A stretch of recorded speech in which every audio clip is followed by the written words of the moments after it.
The Horus Heresy, a name whispered in hushed tones across the grim darkness of the far future. It wasn't a sudden eruption of violence, but a slow, agonizing crack in the seemingly unbreakable loyalty of the Emperor's sons.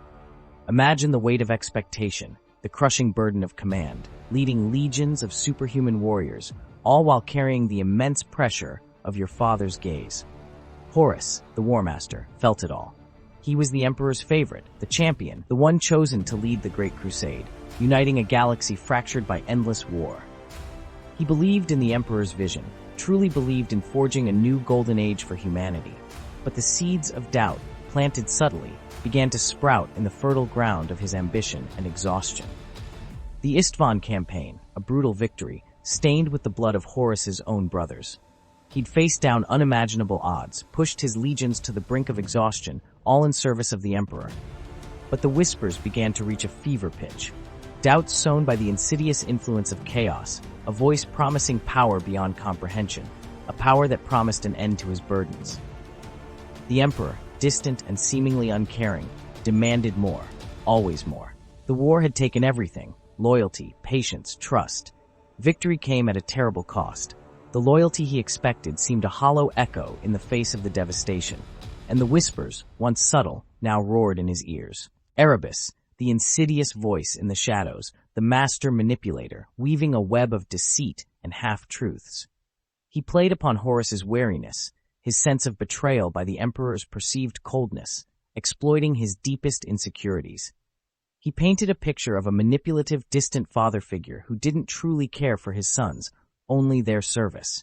He hinted at a power that could grant Horus the dominion he craved, the respect he felt he deserved, the ability to finally shape the galaxy in his own image.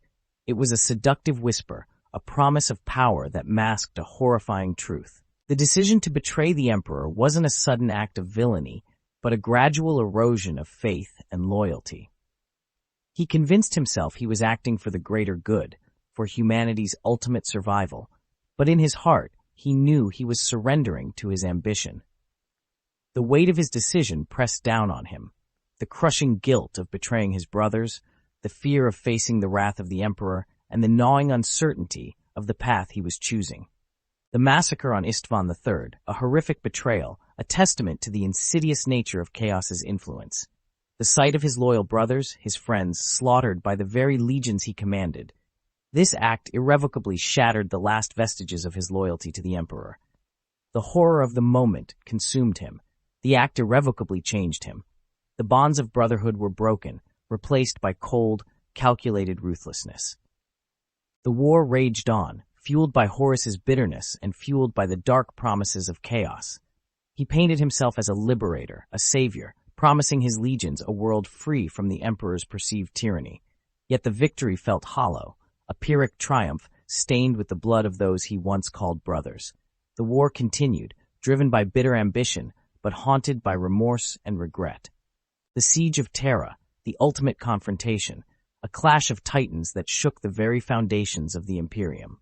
Horus, at the head of a vast traitorous army, marched against the Emperor's palace, his heart heavy with the consequences of his actions. He was a fallen angel, leading a rebellion fueled by deceit and desperation. The battle was monumental, the cost unimaginable, and the stakes were higher than ever before. The final confrontation. Father versus son, a battle of wills and ideologies, a clash that would determine the fate of the Imperium. Horus, facing his father, finally understood the full extent of his betrayal, the catastrophic consequences of his actions. The Emperor's power was immense, his gaze piercing, and Horus's rebellion was nothing more than a desperate act of self-destruction. Defeated and dying, Horus finally understood the true cost of his ambition. The power he craved, the dominion he sought, had consumed him, leaving him a broken shell, a testament to the insidious nature of Chaos's promises. His legacy was one of betrayal, destruction, and unending war, a dark stain on the history of the Imperium. His story serves as a tragic warning of the dangers of unchecked ambition and the seductive power of doubt. The Emperor's victory was Pyrrhic. He had defeated his favorite son, but at a terrible cost. The Imperium was shattered, scarred by the wounds of betrayal and war, a testament to the enduring darkness that threatened to consume all.